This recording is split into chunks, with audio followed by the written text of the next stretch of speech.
Bismillahirrahmanirrahim. Assalamualaikum warahmatullahi wabarakatuh. Kali ini saya akan masuk ke topik ke-6 tentang perancangan sistem kerja. Topik yang akan kita ambil pengukuran waktu tidak langsung.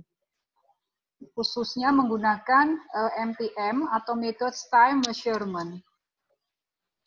Dalam pengukuran waktu tidak langsung, yang merupakan kelanjutan dari pengukuran waktu secara langsung pada topik sebelumnya, yaitu menggunakan jam henti dan work sampling, sebenarnya ada 3 metode yang seharusnya tercakup dalam bab ini. Yang pertama, work factor, kemudian kedua, methods time measurement, dan ketiga, minute operation sequence time atau MOS.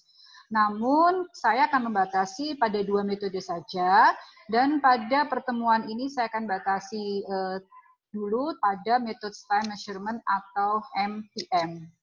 Nah, berdasarkan hierarki kerja, MTM ini adalah tepat digunakan untuk basic motion element level. Artinya dia digunakan untuk mengukur kerja pada paling dasar ya, pada gerakan paling dasar itu menggunakan MTM. Sedangkan level kerja lain nanti menggunakan metode-metode lain yang lebih sesuai. Pertama kali diperkenalkan tahun 1963 yang merupakan pengembangan dari Terblick, nanti akan dijelaskan lagi. Kemudian dinyatakan dalam TMU atau Time Measurement Unit, di mana 1 TMU sama dengan 0,00001 jam atau 0,036 detik. Jadi memang sangat kecil karena awalnya dia dikembangkan dengan cara memvideokan secara teliti, lalu kemudian dibagi-bagi. Nah, MTM sendiri ada banyak, dari MTM 1 atau MTMM, bahkan lebih dari itu, saat ini juga ada MTM log dan MTM UAS juga, tapi yang akan kita pelajari pertama adalah basic MTM. Nah, kemudian pengembangan selanjutnya macam-macam, misalkan untuk M, dia untuk pengoperasian mikroskop, kemudian C untuk industri perbankan, kemudian log, tapi tidak ada di sini, itu saya sempat melihat kapan hari, dia digunakan untuk operasi logistik, ada juga yang untuk operasi packaging dan sebagainya. Jadi memang MTN ini ada perusahaannya yang khusus untuk mengembangkan pengukuran waktu kerja berdasarkan jenis-jenis pekerjaannya. Tapi yang paling dasar memang kita harus memahami si MTM 1 ini. Oke ya. MTM itu dibagi atas 8 elemen gerakan dasar. Dari Terblick yang 17 elemen dasar Terblick itu akan dipakai 8 saja, meliputi menjangkau, memegang, mengangkut, memutar, memposisikan, melepas, lepas rakit, gerakan mata, dan gerakan anggota badan lainnya. Lalu, waktu untuk setiap elemen nanti ditentukan berdasarkan beberapa kondisi yang disebut dengan kelas-kelas gerakan. Faktor yang mempengaruhi lama gerak itu adalah jarak, penggunaan penglihatan, ketelitian, dan berat. Contohnya, misalkan untuk gerakan menjangkau atau reach, jika ya, jadi di sini adalah jaraknya dalam inci, kemudian ini waktunya dalam TMU, ingat ya bukan detik tapi TMU, kemudian adalah kelas-kelas gerakannya, lalu di sini hand in motion itu pergerakan tangannya bagaimana. Misal, kalau jaraknya 1 inci, dia masuk kelas gerakan A, waktunya 2 TMU. Kalau dia masuk gerakan E, waktunya 2,4. Kalau masuk gerakan C atau D, gerak 3,6. Apa artinya A, B, C, D, or E? Nah, A itu reach to object in fixed location or to object in other hand or on which other hand rests. Yaitu kita menjangkau benda di lokasi yang sudah tertentu, lokasinya sudah jelas, atau memindahkan benda dari tangan yang satu ke tangan yang lain. Nah, maka waktunya 2,5. Seandainya kita menjangkau bendanya itu bercampur aduk dengan benda lain, sehingga memerlukan pencarian dan pemilihan. Lihat ya, di sini ada semacam tambahan gerakan dasar ya, pencarian, search dan select, maka tentu saja lebih lama waktu yang dibutuhkan 3,6. Kemudian jika ada pergerakan yang masuk kategori A, hand in motion, dia tidak bergerak, maka sedikit lebih kecil ya, dari 2,5 menjadi 2,3. Maksudnya apa? Nah, di sini ya, jenis gerakan menjangkau terbagi atas tangan tidak dalam kondisi bergerak pada saat awal atau berakhir gerakan. Ini ya. Jadi pergerakannya seperti ini. Kemudian kalau tangan dalam kondisi sedang bergerak pada saat awal atau akhir gerakan, ini masuk jenis yang kedua atau yang B. Nah, jarak gerakan menjangkau ditentukan dari jalur yang ditempuh oleh tangan pada saat melakukan gerakan menjangkau, bukan hanya garis lurus yang ditentukan oleh titik awal dan akhir gerakan. Nah, adapun untuk gerakan mengangkut atau move dalam TMU, misalkan tadi 1 inci mengangkut ya 2,5. Kemudian kalau A, contoh apa maksudnya A 2,5, C 3,4. Apa arti kelas gerakan A? Move object to other hand or against stop. Sedangkan C, move object, memindahkan objek ke lokasi yang lebih pasti. Nah, di sini tentu saja tangannya pasti bergerak, sehingga hand in motion-nya masuk kelas gerakan B. Lihat slide sebelumnya. Dan di sini ada allowance-nya ya, ada allowance-nya berdasarkan berat bendanya, misalkan dalam pound ya, nanti tinggal dikonversikan kalau dalam kilo atau gram. Oke, pada elemen mengangkut ini dipengaruhi oleh keadaan lokasi tujuan, jarak yang ditempuh, jenis gerakan mengangkut, dan berat objek yang dipindahkan. Mari kita ulang lagi, misalkan A, apa perbedaan antara A, B, dan C, bisa dilihat dalam gambar ini. Oke. Ini gerakan mengangkut untuk kelas A. Move object to other hand or against stop. Kemudian gerakan B itu objek kita letakkan di tempat yang tidak terlalu pasti ya. Jadi meleset dikit nggak masalah. Misalkan seperti ini kan kotaknya ini kotaknya lebar. Jadi dia mau taruh di sini boleh, di sebelah sana juga boleh. Kalau C dia harus tepat ada di dalam lubang ini, sehingga memang wajar waktunya lebih lama, 3,4. Nah, kemudian untuk gerakan memutar atau turn, tergantung putarnya. Kalau berat benda yang kita putar itu tidak sampai 1 kilo, 0 sampai 2 pounds, dengan sudut derajat 30 derajat, maka membutuhkan 2,8 TMU dan seterusnya. Tentu saja semakin putarannya semakin besar, membutuhkan TMU lebih besar pula. Kemudian untuk gerakan apply pressure, ini simbolnya ya, nanti bagi dua, apakah dia menggunakan siklus penuh atau gerakan per komponen. Sedangkan untuk gerakan memegang atau grasp, ini TMU-nya, ini kelas-kelas gerakannya, dan di sini deskripsinya. Pick up, regrabs, transfer, select, dan contact. Lama waktu gerakan memegang ditentukan oleh jenis gerakan memegang, bentuk dan ukuran objek yang dipegang, dan bercampur tidaknya objek dengan objek lain. Perhatikan ya, ini memegang kunci Inggris yang kecil, kemudian di sini memegang kertas. Kertasnya ini kan kalau bercampur dengan kertas lain dalam keadaan ditumpuk sedikit lebih susah ya. Kemudian bisa juga bercampur tidak dengan objek yang lain. Yang keenam, waktu untuk gerakan melepas. Nah, kasusnya cuma ada 2 kasus di sini. Normal release performed by opening fingers as independent motion. Kemudian contact release. Kalau lepasnya apa namanya? Case nomor 2 itu adalah 0. Waktu untuk gerakan memposisikan. Nah, loose, close, exact.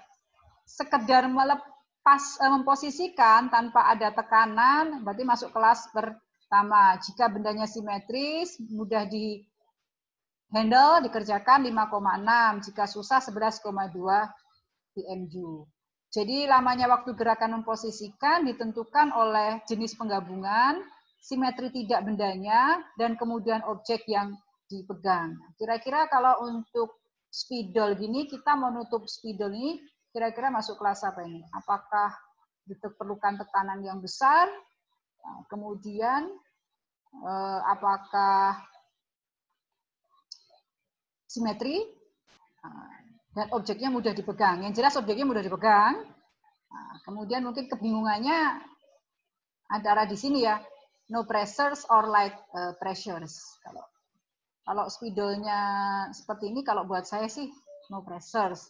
Tapi kadang-kadang ada juga jenis yang agak susah direkatkan, nah, itu bisa jadi light pressure.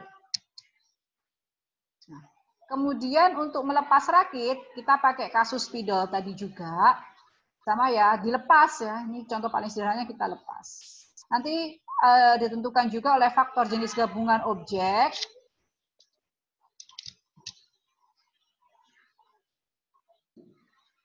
Lamanya waktu gerakan melepas rakit ditentukan oleh faktor jenis gabungan objek, simetrian, dan kemudian objek yang dipegang.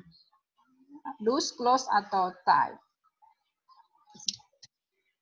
Kemudian untuk gerakan mata, nah, secara umum gerakan mata memang tidak mempengaruhi waktu gerakan. Dia akan dipertimbangkan jika gerakan dasar anggota tubuh pada saat bekerja, baik tangan maupun anggota tubuh lainnya betul-betul diarahkan pada mata. Waktu yang dipertimbangkan adalah eye focus time dan eye travel time. Nah, eye travel time rumusnya 15,2 dikali T dibagi D, TMU. T itu apa? Jarak between points from and to which I travel. Jarak titik ya, antara pergerakan mata. Distance-nya sendiri, the perpendicular distance, sudut apa siku-siku from the eye to the line of travel T. Eye focus time-nya 7,3 TMU. Kemudian yang ke-10, waktu untuk gerakan tubuh, tungkai, dan kaki dalam TMU. Misalkan ada gerakan kaki, simbolnya apa, waktu, jaraknya sampai 4 inci, dan sebagainya.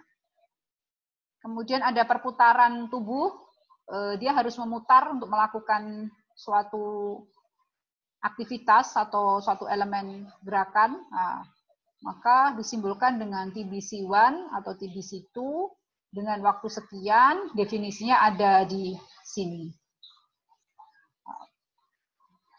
Oke, mari kita akan menganalisis pekerjaan dengan MPM. 1. Memang ribet ya, kalau kita lihat dari tabel-tabel tadi, memang sedikit rumit, sehingga kalau yang saya ketahui, ada pelatihannya khusus. Di sini ada pelatihannya khusus, untuk benar-benar mengenali ini masuk kelas berapa. Karena kalau diajarkan di dalam perkuliahan seperti ini, Anda akan menjadi terampil itu juga tidak mudah. Dan tadi kita ketahui, mungkin analis lain mengklasifikasikan dalam kelas A, katakanlah, tapi analis lainnya menggunakan klasifikasi dalam B.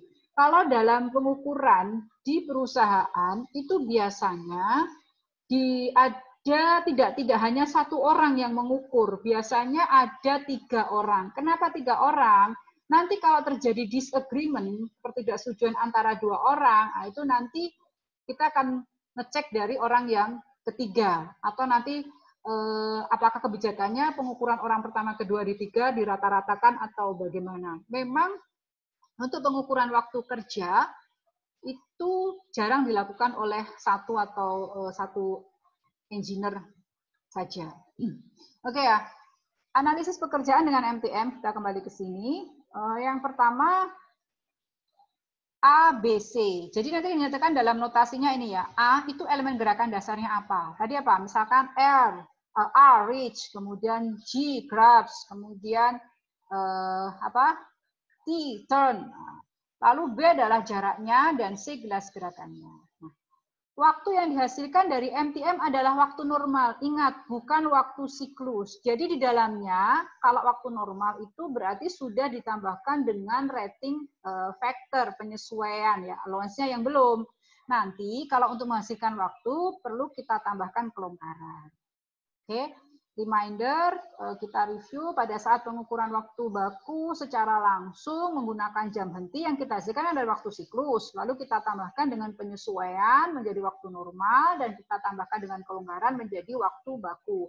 Tapi dalam predetermined time system atau pengukuran waktu tidak langsung, ini kita yang hasilkan sudah waktu normal.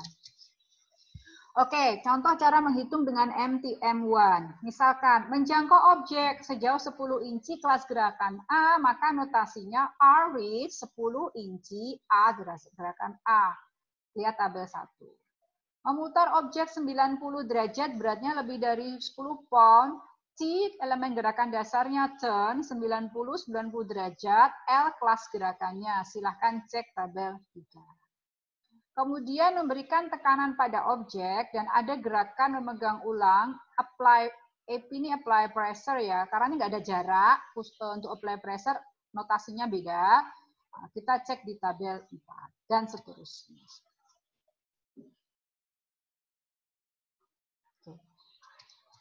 Nah, sekarang kita berlatih ke contoh kasus yang pertama.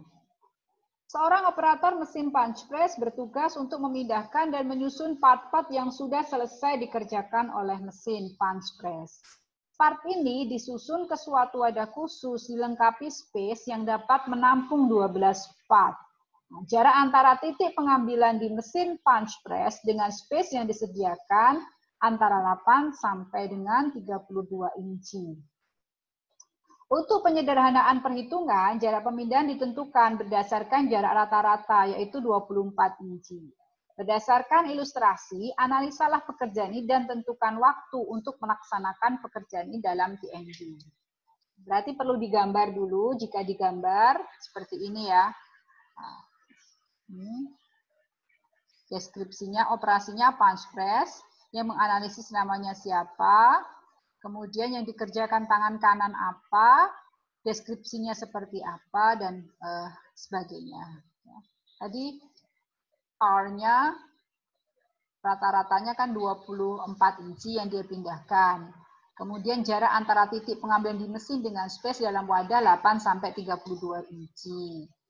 Jadi tapi di rata-rata jadi 24 inci. Jadi ini di rata-rata jaraknya 24 inci dari mesin dipindahkan ke wadah mesin, pindahkan ke wadah dan seterusnya. Seperti itu.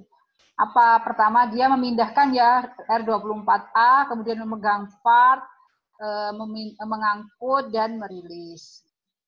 Nah, kemudian contoh kasus 2. Ada ballpoint dengan bentuk seperti ini. Oke. Nah, diminta kita menganalisis merakit ballpoint tersebut, berarti kita pecah dulu dari dari part-partnya menjadi satu ballpoint utuh. Nah, sebelumnya maka kita perlu pisahkan dulu atau uraikan dulu menjadi komponen ballpoint. Di sini adalah body, left cap, right cap, ballpoint dan pen holder. Ada 1, 2, 3, 4 dan 5. Ballpoint yang berbeda juga nanti komponennya berbeda dan prosesnya bisa tentu saja akan berbeda. Nah, ini ya, operation ballpoint assembly. Untuk ballpoint tipe tadi, tangan ini tangan kiri dan ini tangan kanan. Ya, Anda ingat lagi peta tangan kiri, tangan kanan. Pada saat tangan kanan reach body, kemudian tangan kiri melakukan apa? Nah, tangan kiri dan tangan kanan jaraknya sama. Ya. Nah, pada saat regrabs, ini ada gerakan-gerakan lain. Nah, ini kalau digambarkan seperti mungkin bingung, memang perlu di video. Nah, di video terlebih dahulu proses perakitannya, sehingga nanti Anda punya bayangan, oh berarti yang dikerjakan tangan kanan seperti ini, yang dikerjakan tangan kiri seperti ini. Dan apakah sama? Tidak. Setiap orang bisa nanti melakukan perbedaan. kayak jaraknya ini 12 inci dan sebagainya kan tergantung juga nanti stasiun kerjanya Anda menyusunnya seperti apa. Ini hanya contoh panduannya saja. Oke, itu ya. Itu yang bisa saya sampaikan tentang MTM. Jika ada pertanyaan bisa mengkontak saya. Assalamualaikum warahmatullahi wabarakatuh.